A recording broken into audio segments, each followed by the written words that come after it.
Историческая судьба татар достаточно драматическая, если не трагическая. Терминов, там, татары, татаро-монголы. Иди, Волга, Астрахань. Ну, говорят, а он исчез, говорит, он из глины был. С одной стороны, вроде как татары есть, а с другой стороны, незваный гость хуже татарина, да, в истории Золотой Орды.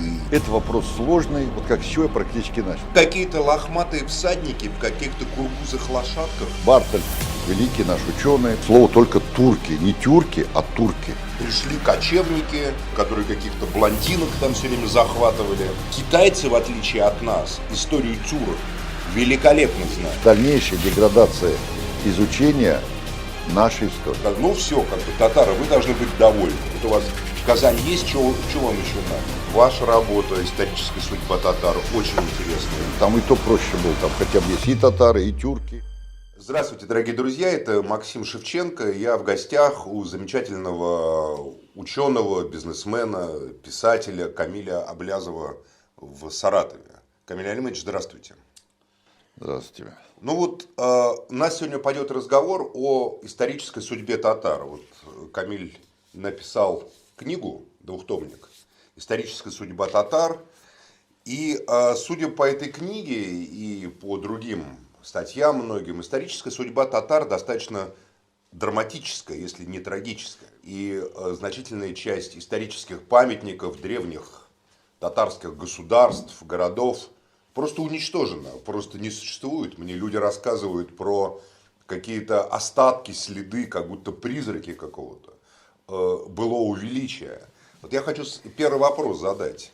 Вот это вот то, что случилось с историческим культурным наследием древних татарских цивилизаций, потому что несколько, очевидно, было слоев там исторических, это все-таки закономерный процесс или это процесс, который сознательно направлялся теми, кто хотел уничтожить следы татарского пребывания на этой земле? Во-первых, по судьбе. Вот, историческая судьба татара, вообще судьба переводится предопределенность. Допустим, возьмем китайское выражение. То есть, что предопределено каждому этносу, допустим. Это я так для себя сделал. И вот историческая судьба, допустим, тюркских народов, в которые входит татарский народ, который занимает там одно из ведущих мест, занимал и занимает по своей гиперактивности, способности выживать в любых условиях, не только природных, но и любых там негативных условиях политических и тому подобное. Это как раз одна из характерных черт как тюркского народа, но и в отношении нашего этноса это татарский народ. Судьба нашего этноса, она достаточно сложная. И самое главное, она и так сложная чисто в историческом процессе. Но самое интересное, что она еще очень противоречива в подаче информации широким слоям населения, ведущими институтами, допустим, там, Академии наук, хоть СССР, хоть Татарстана, никакой разницы нету. Перепутыванием терминов, там, татары, татаро-монголы или еще что-нибудь такое, в принципе, своем. И вот это достаточно и политически, и исторически запутанная ситуация вокруг этнонима татар, она приводит к размытости понятия нас как этноса, суперэтноса. Это большие теоретические вопросы, мы к ним, естественно, перейдем. Но мой вопрос был совершенно конкретный. Вот это все, и татаро-монголы, и то, что размывают, и то, что не существует в Москве, например, какого-то научного единого центра, который занимался бы историей Золотой Орды, историей, там, не знаю,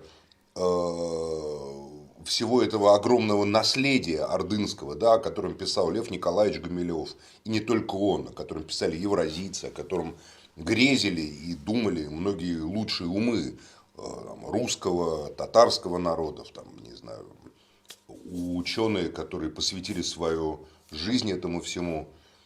Это существует как бы в двух плоскостях. С одной стороны, вроде как татары есть, а с другой стороны, незваный гость хуже татарина, да, фигурирует в русской поговорке. Вроде как вас и нету, татар. Вы вроде как есть, вот Республика Татарстан, там, Казань, волшебный город, один из самых прекрасных, на мой взгляд, вообще городов в России, это Казань, самый европейский город, на мой взгляд. А татарской цивилизации нету. Мы читаем в книгах там Идиль, Волга, Астрахань, ханство Астраханское, Казанское. Мы видим татарские названия в городах. Саратов, Самара, да.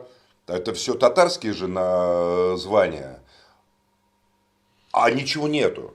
Где? Кто жил? Я вот спрашиваю с детства, а вот где был Сарай, допустим, столица Бату? Ну, говорят, а он исчез, говорит, он из глины был. Его просто когда там жить перестали, ну, просто дожди все размыли, да?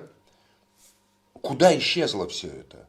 Где это? Почему это скрывают от людей могучую древнюю историю, связанную не только с татарами, но с русско-татарским диалогом, с русско-татарским единым государством? Почему это скрывают? Интересно.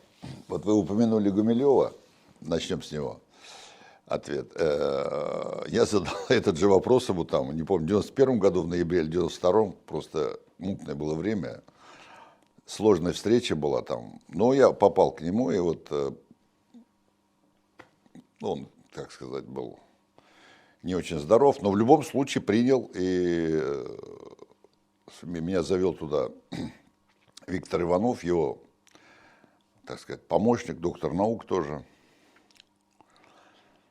Вот. Согласовал встречу, и, короче, мы попали к нему на квартиру. Было интересно. Я прям практически задал вопрос. Я говорю, я только начинал так круто, но сильно заниматься более-менее этим вопросом. Я говорю, я также задал вопрос, ну, более, так сказать, наивным слогом. И я его спрашиваю, Леонид Николаевич, а как же так? Вы столько копаете наши эти... Вас нет в истории России татар. Не, я ей говорю, я ему... Вы какие-то лохматые всадники в каких-то кургузых лошадках, прискакивающие в фильмах Птушко из какой-то тьмы наших белокурых красавиц там в полон брать. Все, вас нету в другой ипостаси-то. Сейчас прям тебе расскажу. И говорю, слушай, как же так? Вы столько проводите раскопки по той же Бату-Сарай, он там очень много копал. Сейчас, откровенно говоря, очень такой интенсивно настроен на работу человек. Я говорю, как же так? А вот в вашей книжке мы нигде вас на нас нету. Вот прям как ты сказал. Говорю, как же так? Он говорит, ну понимаете, это вопрос сложный, вот как с чего я практически начал, противоречивый. И вот подача информации достаточно там плотно или неплотно подавать, как бы, ну, каждый подает историк в меру своей там осведомленности. Я подал вот так. То есть он как бы отошел. Почему мы там в его трудах практически не присутствуем? Бартольд, великий наш ученый, председатель коллегии, назначенный Владимиром Ильичем Лениным, там, племен Советской России, до 29-го года он ей был. Он вообще пишет слово только турки, не тюрки, а турки. Великий ученый. Пожалуйста, вот влияние, я уж не знаю кого, Сталина, Ленина, вот началось с этого момента. Человек великолепнейшего, ну, там не поддается описанию его глубина познания и в арабском, и там Тизенгаузен. И вот он задал это турки, и какая-то пошла такая вот волна, прям, я не говорю про царское время, там, да, если даже доцарские труды изучаем до Ленина, там и то проще было, там хотя бы есть и татары, и тюрки. Ну, там всех татарами называют. Ну, да. Там азербайджанцев за кавказскими татарами, кумыков кавказскими татарами, ну, да, тамбовскими татарами. Вот это так было. И вот начинается. Сибирские татары оттуда пошел. Они внедрили вот эти термины, татаро-монголы, турки, с такой какой-то, вот с точки зрения меня, отличника по русскому языку, выросшего совершенно открыто в нашем родном обществе, это было удивительно даже. И началось вот это вот какое-то закамуфлированное такое при подаче информации в отношении этнонима татар. Почему? Вот сейчас я объясняю. Самое интересное началось, когда мы пересчитали, допустим, ну так вот, для себя говорю. Допустим, вот сколько, что указы существует перенести брусчатку Сарая-Бату, допустим, на строительство града там Астрахани, допустим. Потому что была брусчатка в Сарае. Конечно. Потому что в нашей интерпретации я вот с детства, вот в это невозможно поверить, но меня, правда, этот вопрос интересовал. Потому что меня интересовало, да, я знал там по, значит, роману Яна Батуй, да, ну, я считаю, прекрасные книги, меня ознакомили они там с Чингисханом. Вот. Пришли кочевники, которые там еще Чевелихин добавил, которые каких-то блондинок там все время захватывали и насиловали на развалинах русских городов. И куда-то ушли какие-то кибитки. И потом я читаю «Сарай». Потом я узнаю, что, оказывается, Крутицкое подворье в Москве, митрополита. Где эти крутицы? Оказывается, это было представительство при ставке великого хана. Почему он митрополит Крутицкий, второй после патриарха? И что, оказывается, там в Сарае было много церквей православных. Да? Да. Куда это все делось? Сейчас вот, я знаю, там ездят рыбаки туда, в те места рыбачить. Там просто пустота, нет ничего. Первое разрешение стоит в церкви, кстати, дали митрополиту Кириллу. Когда это? Куда это исчезло? Куда это пропало? И вот я сейчас читаю в этих книгах, что это, оказывается, были города, в которых были керамические изразцы, в которых были мостовые, в которых были водопроводы там, керамические, да, там, в каком-то там 15 веке. И что все это разбито, разломано, и вот Саратов, другие города состоят из обломков этой древней. Ну вот я в Астрахани я не успел там, но пересчитаем, сколько кирпича было вывезено на строительство Астрахани, брусчатки.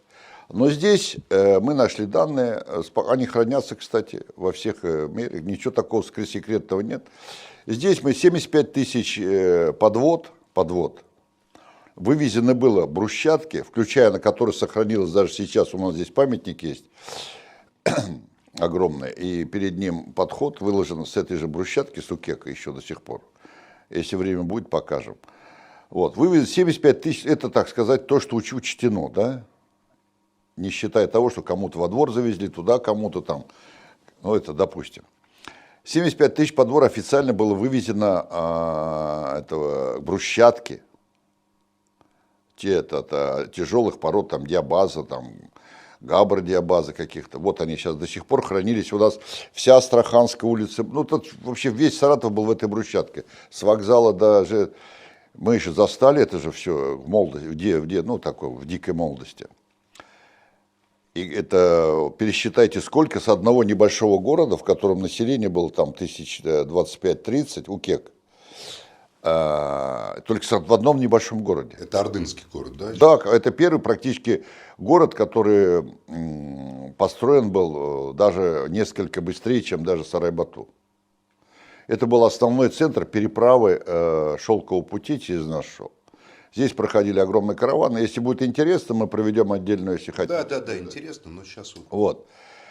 И по строительству, ну, на самом деле это было удивительно, под развалином, под оползневым грунтом хранится, пожалуйста, кирпичные кладки, керамические трубы, горячая холодная вода, пожалуйста, теплые полы.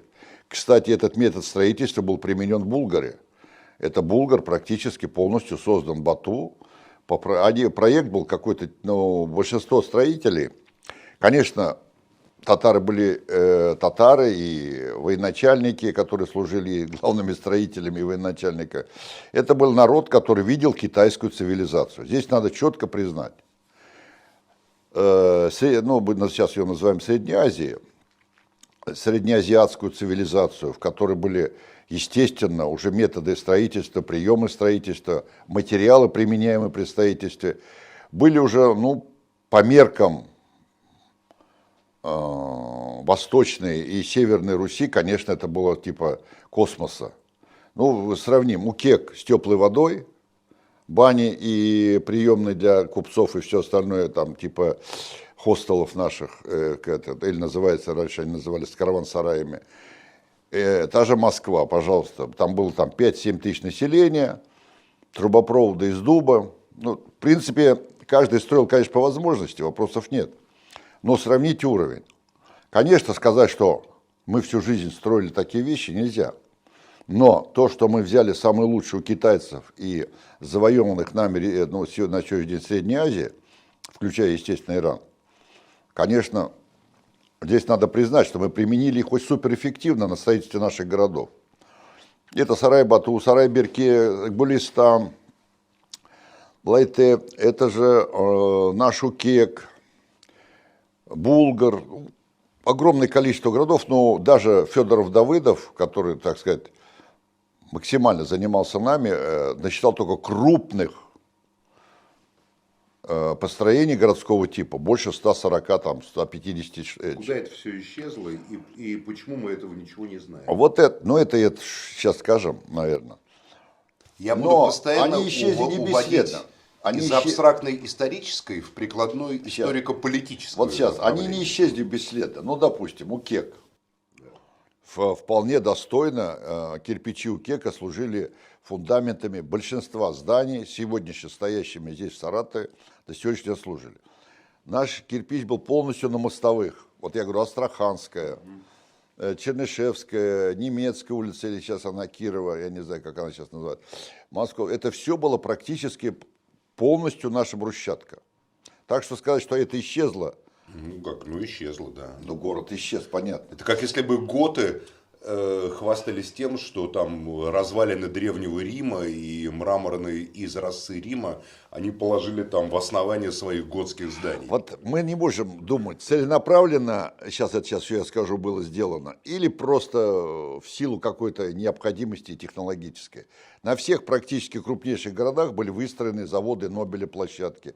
Заводы на местах по выработке древних татарских городов были заводы Нобеля. Да, и по выработке селитры для пороха из костей древних захоронений этих городов. Но города были огромные, там Бату больше 150-200 тысяч человек. Сарай-Берке такой же. Города-то жили по 200, 300, 400 лет, там стояли же города, да, очень старые. Это мы к срокам, конечно, вернемся. Конечно же, если говорить обо всем, о сроках тоже скажем. Это все, конечно, не исчезло бесследно. Понятно, что там были огромные захоронения, которые произошли во время эпидемии и все остальное. Костей было много. И, допустим, там Михаил Алексеевич, Алексей Михайлович, Михаил Федорович или Алексей Михайлович были вынуждены построить заводы по переработке костей в селитру, тому подобное. Вопросов нет. Которые перерабатывались из останков живших и умерших и захороненных там людей. Ну да, конечно же. Не только татар, кстати, потому что там жило много еще христиан, там русских много жило. Да везде были церкви. Да, потому что это были большие города, где там... Да. Абсолютный интернационализм. Церкви присутствовали везде. В Сарае-Бату митрополиту Кириллу разрешено построить первую церковь прямо там в центре. Никто никому не возражал, пожалуйста. Это было политкорректность такая соблюдалась очень сильно. Но огромные поселения, естественно, были огромные захоронения. Можно понять, что построили там заводы по производству селитры. Можно. Я не могу это понять.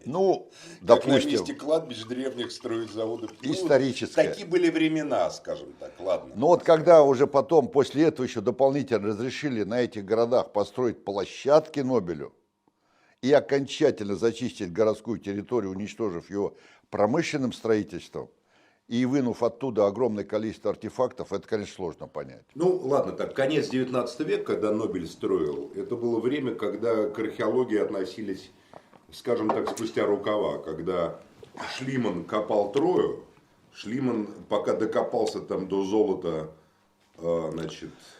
прямо, он уничтожил все исторические слои, потому что он же просто шурфы вот так вот туда вкапывал. И здесь также. Археологии тогда еще не было, как науки системной, которая должна каждый там кусочек вытаскивать, да? А здесь еще промышленный рост, жадность, Нобель, иностранные инвестиции, вау. Это всегда была слабость российской власти такая. Слабость не слабость, но... Все уничтожили. Как-то... А почему Нобель именно на этих местах? Они, наверное, удобные были эти. Да уже было все обжито. выровненные площадки, совершенно подъездные пути были, так сказать, вымощены. А что здесь не строить? Ты размещаешь практически, как было название, Гринфилд, да, на зеленом поле, только готовое поле, со всеми подъездными вопросами. То есть, если дорога-то она вымощенная и шла туда, вот, допустим, у нас на Уке саратовский крекинг стоит, он точно стоит прямо на всей черте города. То есть, то, что называлось агломерацией, и Саратов заслуженно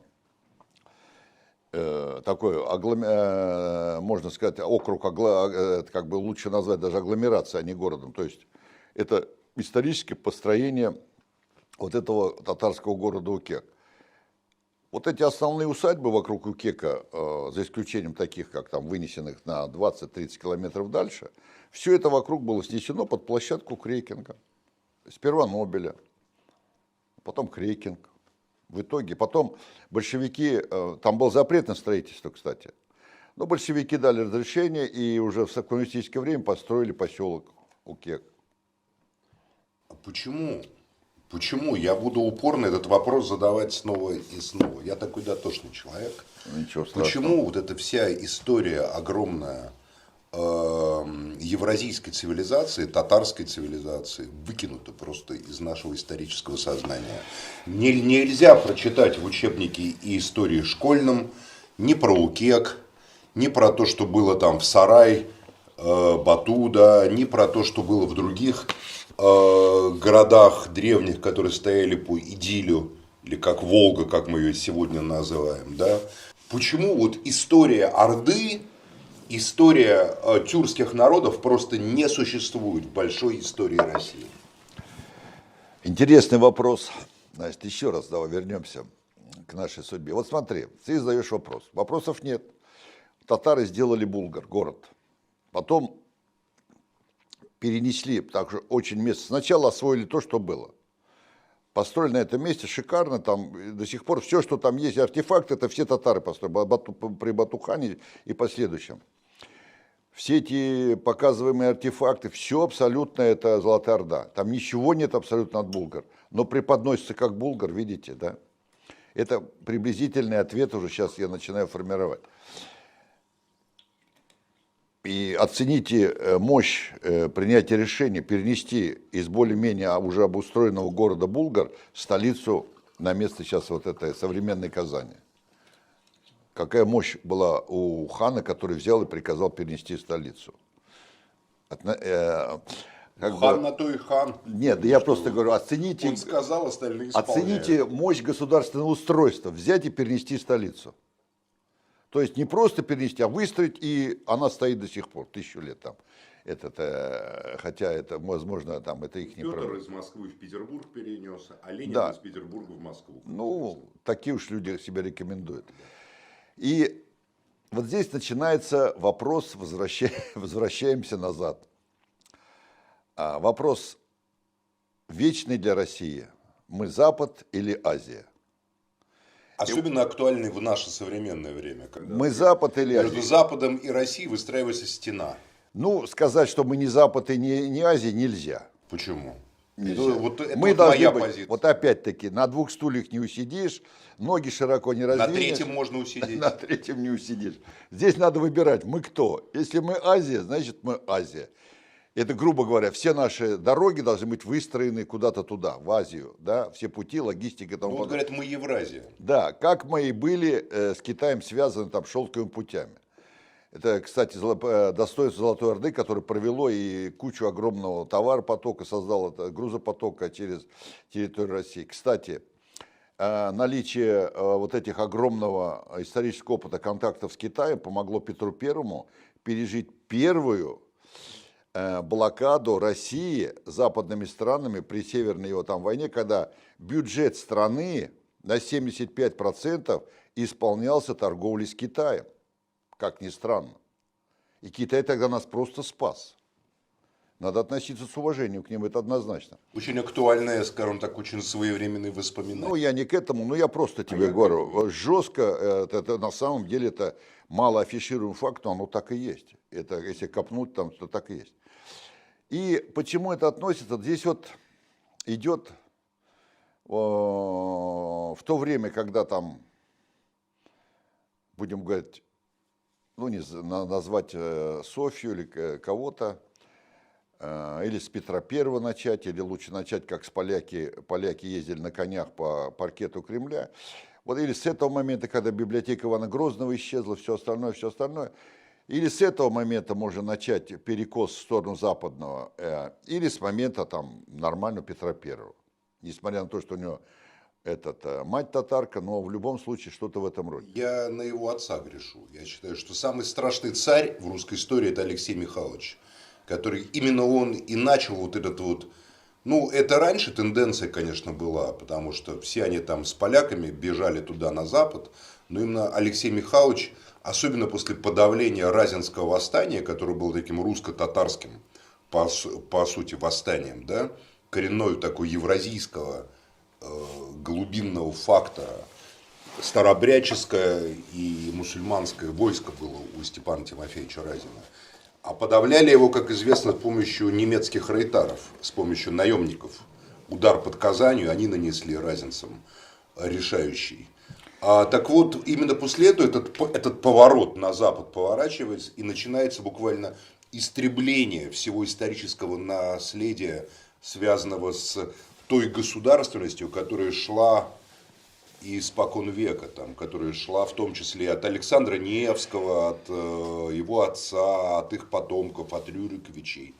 Сложно сказать, здесь вот сложно сказать, что это было целенаправленно или нет. Я опять говорю про те же самые заводы по производству селитры на наших, так сказать, похоронениях или там городах, которые были. Это, возможно, было вызовом времени, вопросом времени. Но то, что вот когда с Петра Первым мы кинулись, окончательно оттолкнулись, я больше как бы на это грешу. Ну, думаю об этом. Почему мы? Потому что приехали голландцы, там, французы, немцы, которые смотрели на это на все, какие-то там татары, какие-то азиаты, какие-то калмыки ходят. Они так и описывали Россию. Какие-то лохматые в странных шапках татар. Но что вы хотите? Есть Академия наук в Санкт-Петербурге, 99% членов этой академии не говорили на русском языке. Что вы хотите от преподнесения нашей истории? Тут можно говорить или не говорить, это факты как бы. Но в итоге, правда, это пришло к академику Бартольду, который был немец по происхождению. И да, все, и как бы. Величайший востоковед русской школы. И еще продолжилось, до 29 года он окончательно заложил эти турки, начиная с этого Миллера и Ефрена, тому подобное. Ну вот смотрите внимательно, что значит иметь во главе академии, допустим, нерусского человека. Или не русско-ориентированного человека, или там, я не знаю, я не говорю про татарина, вообще в принципе не ориентирован на свою страну. Не евразийцы, так сказать. Да, нет, не ориентирован на историю своей страны, а ориентирован на создание истории, чтобы эту страну было легче взять, допустим, немцам. Вот смотрите, элементарно. Эти немцы искажали они историю, и сожгли труды Татищева, не сожгли Ломоносова, исправили Ломоносова. Это ведь сложный вопрос. Но в итоге мы получили то, что мы имеем. Тюркский – это не компонент, а тюркский стратегически внесенный, государствообразующий такой системной границей российской, даже сегодняшней границы, это же все это создано при Золотой Орде, татарами Золотой Орды. И когда мы слушаем, что Трипалов говорит про Ногайскую Орду, нельзя так говорить. Он вообще, конечно, это чистое вранье. Это татары Ногайской Орды.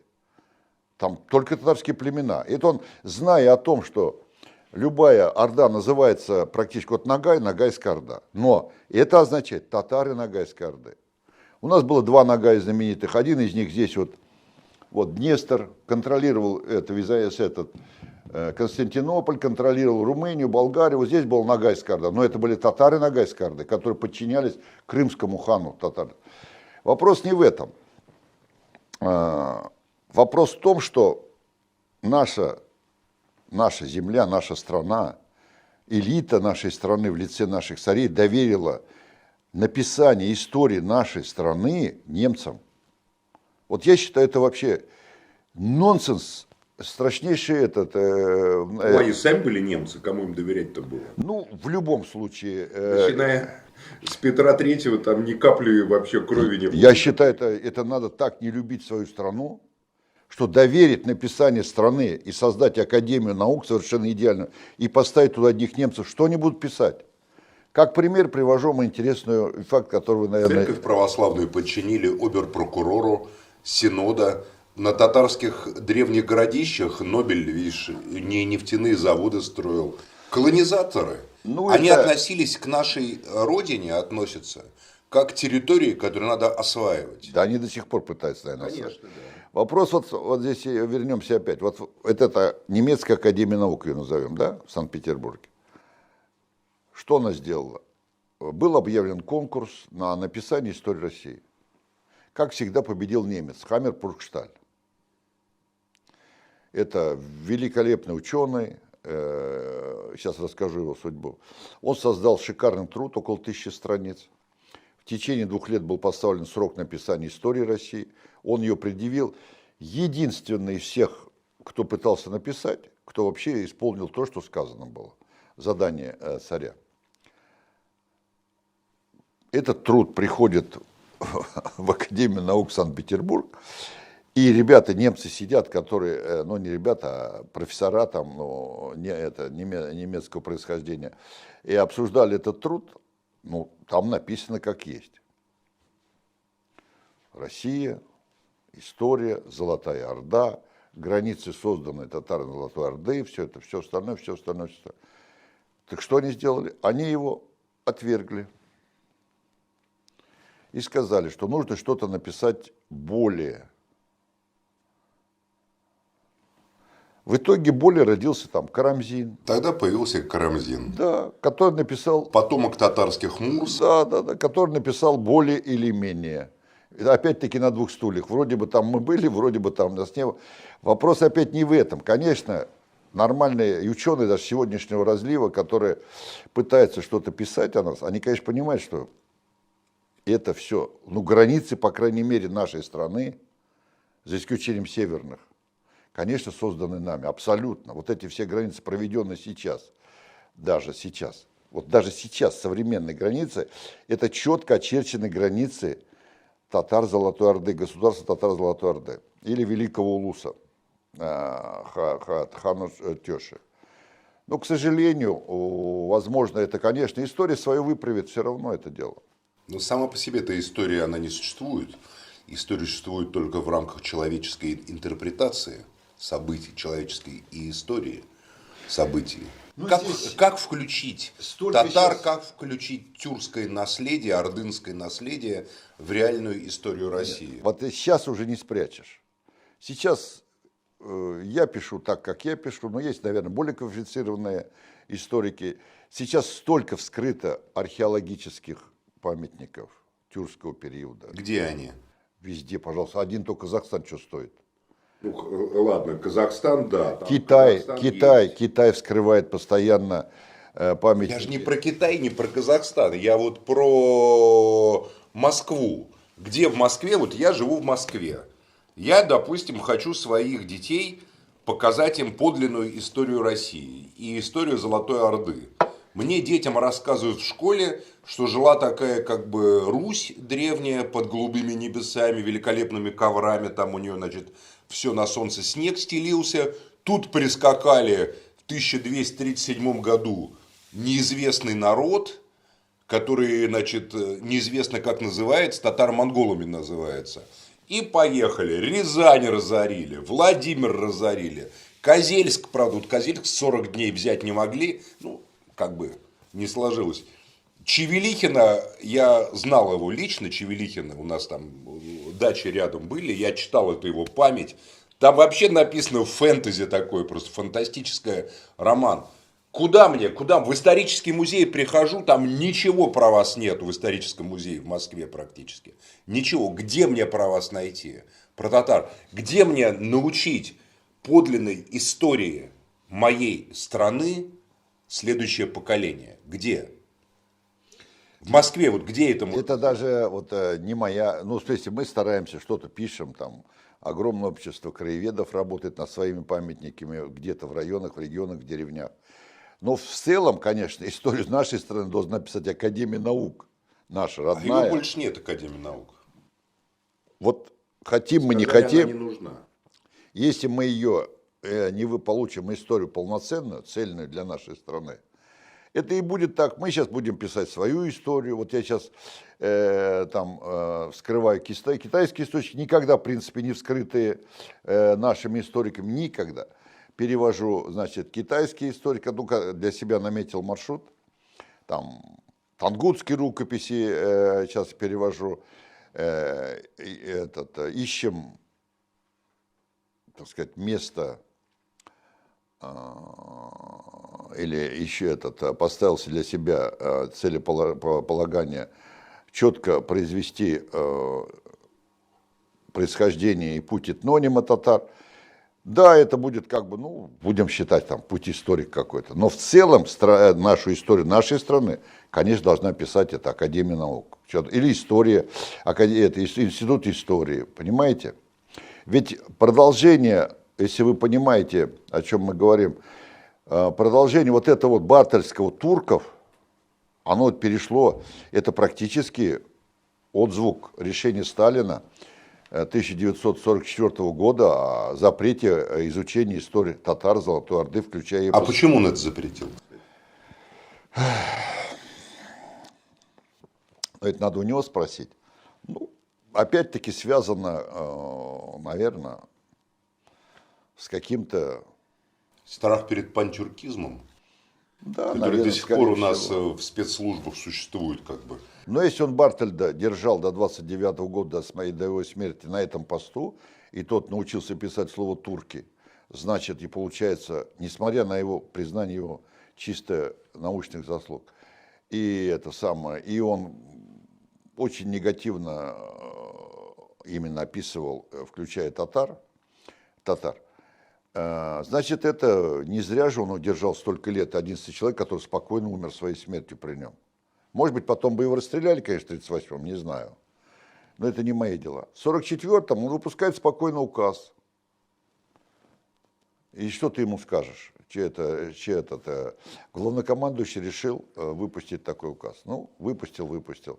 И пошло окончательное, будем говорить, деградирование. Я могу сказать, почему он это сделал. Потому что немцы же, национал-социалисты, немецкие нацисты, работали с национальным фактором достаточно профессионально и квалифицированно.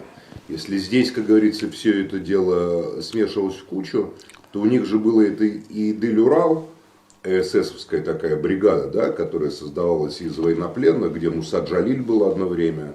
И там, как говорится, они очень даже разрабатывали всю эту историю. Поэтому в 1944 году, я думаю, Сталин поступал по законам военного времени. Если враг вот это вот делает детально, раскалывает Советский Союз, по мнению Сталина, создавая отдельную историю татар, тюрок, то значит просто это надо запретить и все.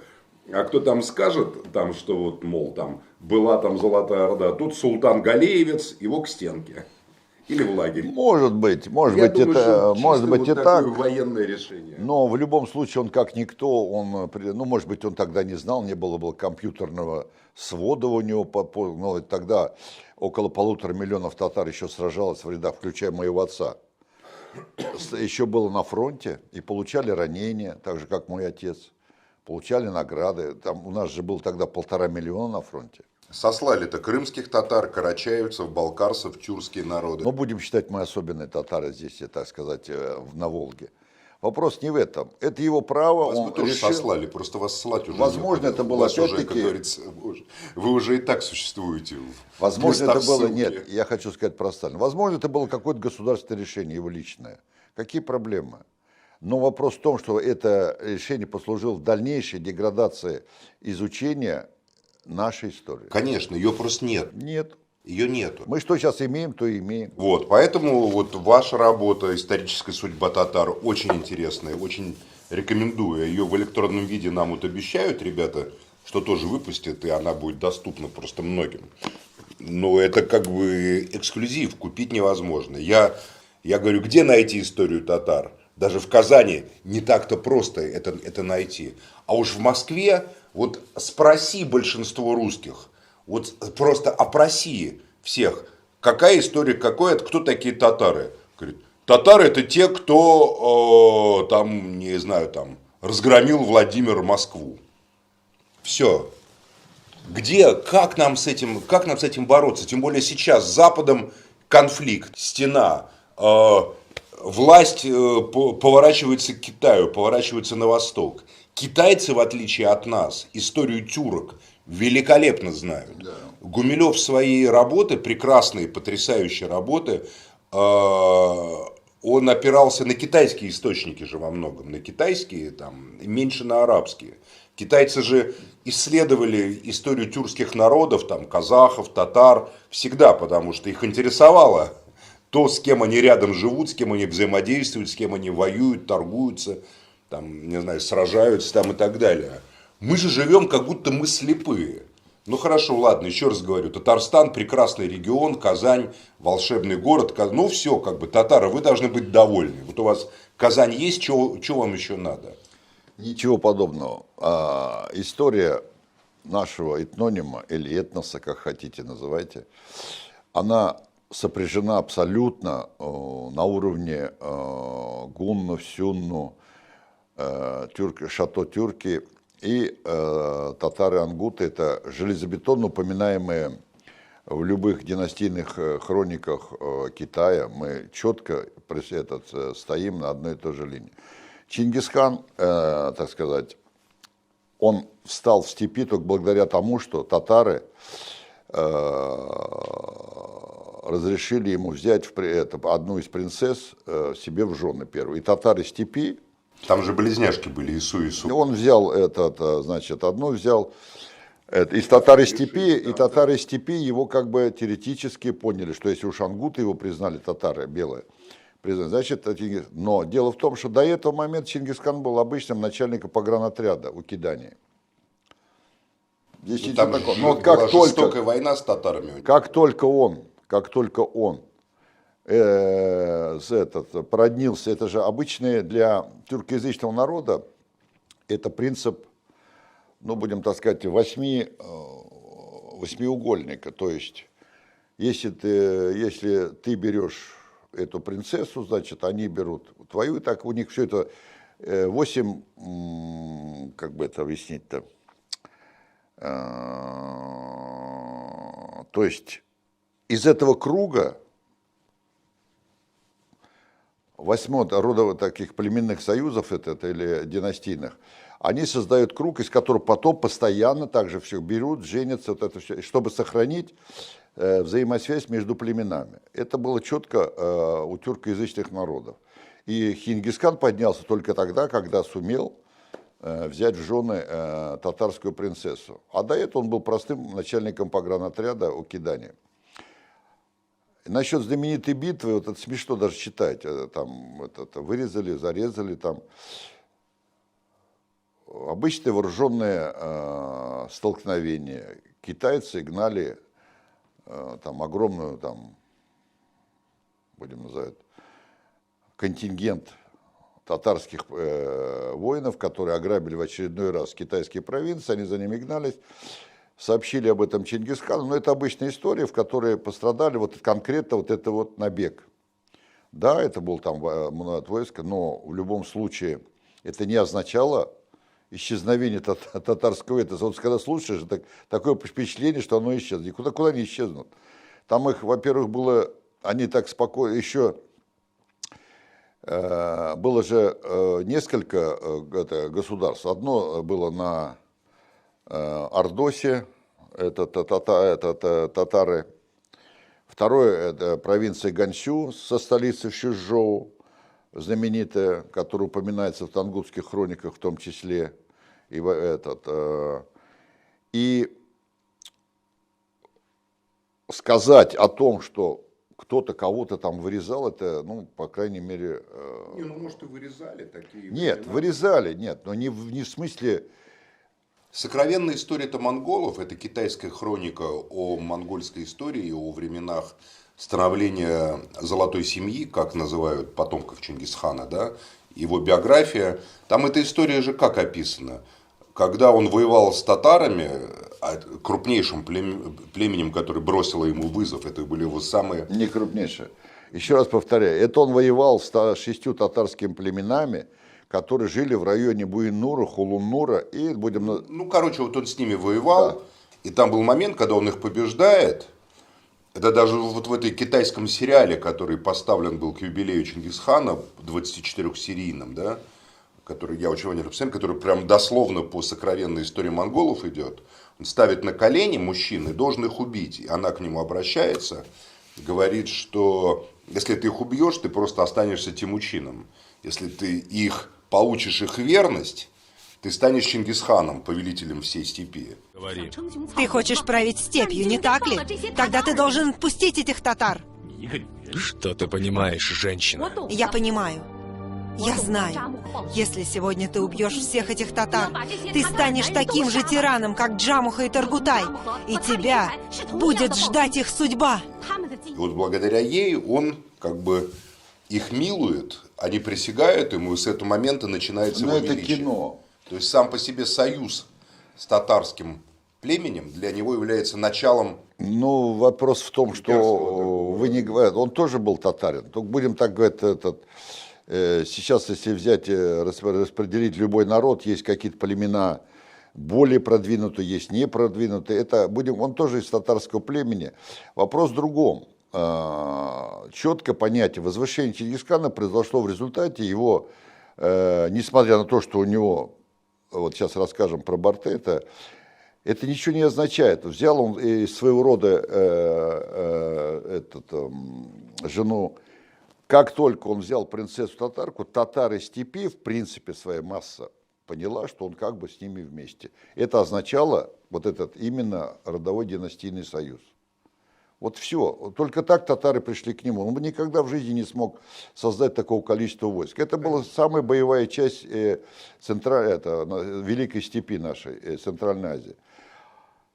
Второй вариант, вот слово татарины, почему разошлись Золотой Рот и Тёши, это вот более эффективная вещь, так сказать, интересная. Когда Барте захватили татарское племя, естественно, они продержали ее до 7 месяцев, пока она не могла делать выкидыш. И отдали ее беременной. Да, и отдали ее беременной. Потому что слово его, его имя не Джучи, а Тёши. Тёши это и по-татарски, и по-тюркски одинаково звучит. То есть Тёште неожиданно, негаданно. То есть он не ожидал сына, он же ее, ее украли у него, но он знал, что она не беременна. Украли. Вернули ему. Джучи, это первый сын Чингисхана. Да, ему вернули ее только когда ей было уже за 7 месяцев, и выкидыш Так делал. он сын Чингисхана или сын Меркитов? Конечно, татарин. Ну, его же, извини меня. Его братья я уж не знаю. Называли, говорит, меркитское отродье. Ну, это все равно татарские племена. Найманы, меркиты. Вы когда углубляетесь в племена, просто знайте, что это все абсолютно... Да, тюркские племена, татарские. Нет, татарские. Есть тюркские, есть татарские. Так вот, это вот случай, он четко описан и у Джавини, то есть и у китайцев. Факт рождения тещи, правильно это назвать будет, он подтверждается последующим отношением к нему даже самого Чингисхана. Это то, что он, завоевав там, допустим, Атрар, его не отдали город, а отдали Чагатаю. Это то, что сначала выделено ему улус, это Алакёле полностью, отдали, потом взяли, отняли, отдали Угидей, ему отдали улус, назовем ее там сегодняшний там Алтай, вот где Кемаки, Иртыш, ну будем называть ее Южной Сибирь. Ему перекинули туда, где киргизами, он продолжал воевать. Там. Но, с одной стороны, нам это повезло, потому что туда вся масса татар ушла до этого, когда ему отдали этот улус великий. Потому что мы-то как раз наследники, мы живем в улусе Джучи. Да, улусе Тёши, великом улусе. И вот эти татары, которые были уже скомпонованы в Кемакском каганате, вот это очень важно для татар, очень важно, которые уже практически многие исповедовали ислам, так же как караханиды, соседи их. это было уже сформировано. И когда ему отдали эту Улус, это называлось у них его личный Эль был, да, его личный. И вот когда его потом все-таки настойчиво вытолкнули в сторону Волги на создание, захват северных земель, северных территорий, и якобы ему выдали 4500 воинов, вот это гипертрофированно преподносится, как я сейчас говорю. Он вышел сюда с 4500 воинов. Во-первых, вот самый интересный факт. Хотя это написано. Вот я, кстати, Джувини перевел вперед всей России. Еще он с английского, я случайно, мне подсказал один большой ученый. Причем он даже, можно сказать, пусть люди посмеются, я спутал Джувини с Джузиани. Это указано во многих источниках. Но просто это интересный факт, что все обращают на это внимание, потом начинают к теще приписывать количество кипчаков, еще кого-то, якобы это войско. Ничего подобного. Но самое интересное, что ставка, где он располагался, теща и его личный Эль, это было на расстоянии там, 10 дней пути друг от друга. И вся эта масса его личного Эля, татар, кимакского каганата, спокойно пришла сюда и расположилась здесь. Ну, чтобы ты понимал, вот многие говорят, там никто, это анекдот, и второй, что там жило очень мало народу, это все такое смешное дело. Потому что когда читаешь арабов или еще что-то, сейчас вот более-менее еще сейчас буду уточнять и по большей части, многие, так сказать, слышал эти государства, Карлуки, Карханида, Кимакский каганат, уйгуры и тому подобное, у всех написано, почти у всех одна и та же, что они могли выдвинуть 100-тысячные войска, 150 тысяч войск, 200 тысяч. Понятно, да? Вот когда, допустим, Караханидский хан пошел воевать с Сасанидом, он что написал татарскому главному царю, там написано, выдайте мне, пожалуйста, войска, он ему выдал. Вопрос не в этом. Когда он брал Селя, то к нему сразу же пришло боеспособное количество населения туда. Что означает прийти 100 тысяч воинов с его личного Эля, который включался киргизов, кимаков, будем говорить, с современного Павлодара, чтобы ты понимал, Иртыш. Вот с этой стороны, с запада это включал Кимакский каганат, охватывал Челябинск, Оренбург, там Актюбинск, вот граница была вот здесь вот. К нему выдвинулось, допустим, 100 тысяч человек. Что это означает 100 тысяч, чтобы ты знал? Это надо умножать минимум на 10, миллион. Народу просто взял и в течение лета перешел сюда. Это невозможно. Нет, как это? Я тебе сейчас приведу. Вот когда вот это говорят невозможно. Просто нет такого количества травы, еды, чтобы там нет. Вот прокормило бы двигающихся. Ты эту тему будешь слушать? Рассказываю. В единое одно лето 75 тысяч кибиток, это умножай на 10 человек, это 750 тысяч человек ушло за одно лето от нас назад в Монголию. И все, никаких вопросов никто не задает. Я говорю, а каким же образом 75 тысяч кибиток, это 750 тысяч человек, прошло через всю Россию назад к себе в Монголию? Без всяких войн, без столкновений, нормально. Им Екатерина подписала. Это в 18 веке при Екатерине было. Да. Ты слушаешь сейчас? Да. Каким-то образом ушли. В 18 веке уже не было такие степи. Тогда хоть климат был нормальный. Так вот, чтобы ты знал, каким образом это уходит и приходит, я тебе расскажу поход Хулагу в Иран. Чтобы для зрителей было понятно. Хулагу, когда пошел в Иран, он не пошел с войском. Он пошел огромными 3 колоннами, которые подробно описаны. Это приблизительно около, допустим, если взять, опять повторяю, если взять 150-тысячное войско, плюс ему мы дали отсюда Золотой Орды, 40 тысяч, 30 тысяч войска, 200 тысяч умножай на 10. Это сзади идет абсолютно всегда, за любым огромным войском идет 60 километров, 50, огромный обоз. Я согласен, но не об этом же речь. Нет, на всякий случай говорю. И таким образом огромная масса населения переходит, была в Монголии, стала в Иране, основала себе государство в Иране. И также сюда перешли татары Кимакского каганата. А чем не кормились-то по дороге? Так они же не шли не просто одной колонной и топтали степь. Это что передвижение всегда шло очень размеренно. Если шло войско, то оно шло 3-4 колоннами. У Джувини описано 3 колонны. 3 колонны, сзади за 60 километров идут обозы уже с женщин. Почему всегда они не так быстро? Первые войска уходят, ведь ты же не будешь сражаться месяц махать саблей. Ты же должен уйти на отдых. Идут вторая колонна, тебя заменяет. И так постоянно. И, кстати, хорошо описано, когда Джучи завоевывал Среднюю Азию, ее города, которым были поручены. Там прямо написано, что он сменил 10 тысяч, допустим, карлуков на 10 тысяч там кимаков или киргизов. То есть у него четко это описано. Это если читать внимательно, в свою пользу, конечно, видя себя там в истории, ты всегда это найдешь. Но так как мы для всех турки, как у Бартольда, то, естественно, никто это и не смотрит. Турки и турки. Вот вы менялись там войсками. И когда только ты начинаешь говорить, каким образом ты перешел сюда, начинают, да брось ты, ну как ты? Да вас пришло сюда 30 тысяч человек, да ничего не 30. Сюда именно пришло сразу 1,5 миллиона. Из них, пожалуйста, 150 тысяч войска. 10%. Ну хорошо. Мы еще не один раз об этом поговорим. Я думаю, что надо на самом деле и снимать какой-то многосерийный исторический документальный фильм, где рассказывать о подлинной истории Евразии, которая никто практически не знает, кроме отдельных специалистов. А я так понимаю, что предстоит огромная работа, для которой сейчас есть возможность. Да.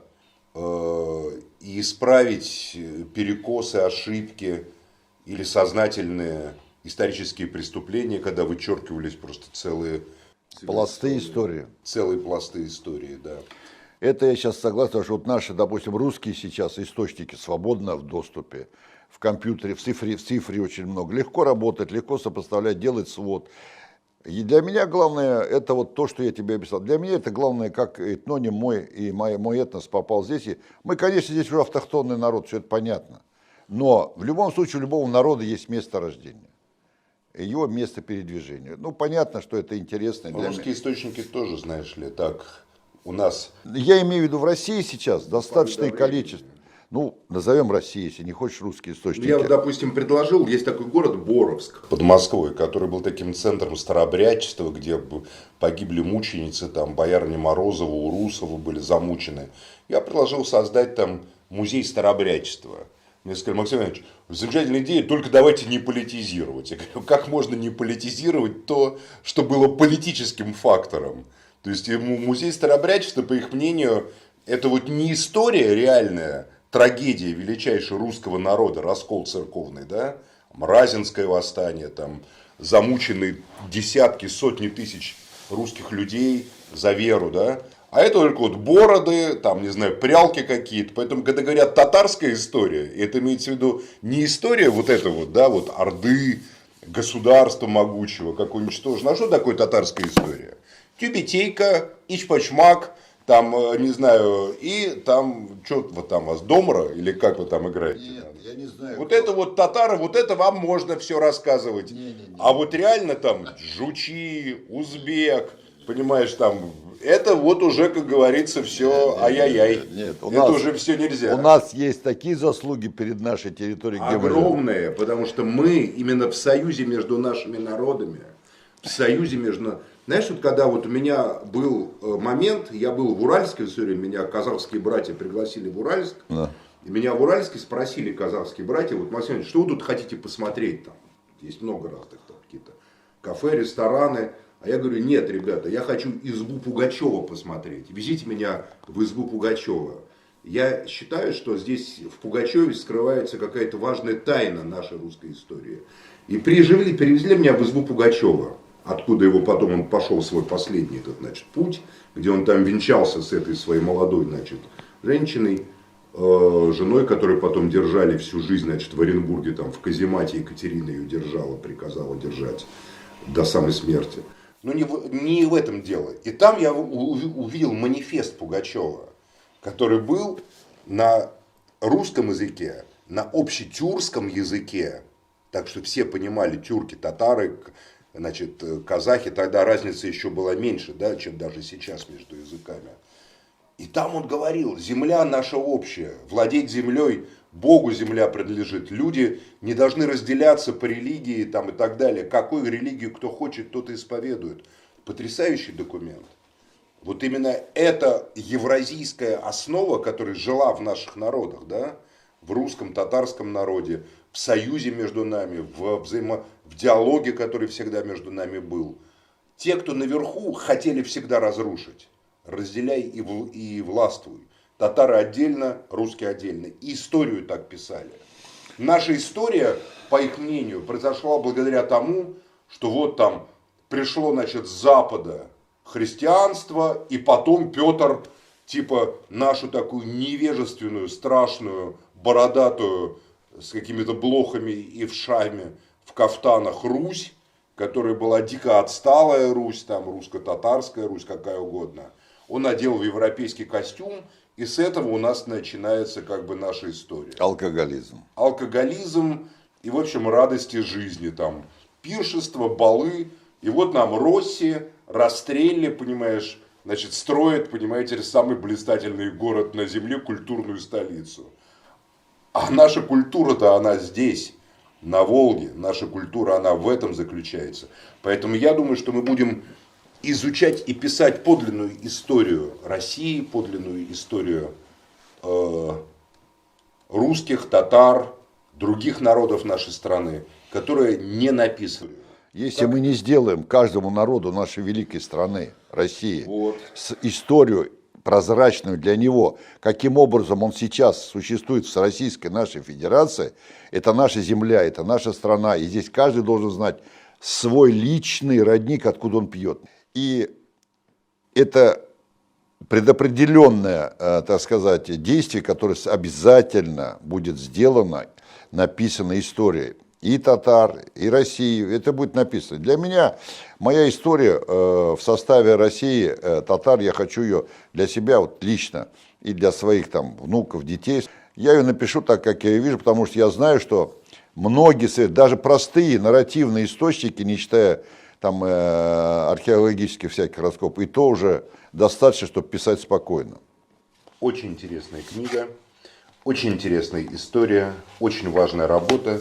И огромное спасибо за эту беседу. Будем считать ее началом большого, сложного и долгого пути, по которому мы должны еще пойти. Как говорили наши китайские коллеги когда-то, дорога в 1000 ли начинается с первого шага. Спасибо большое. Да, вам спасибо.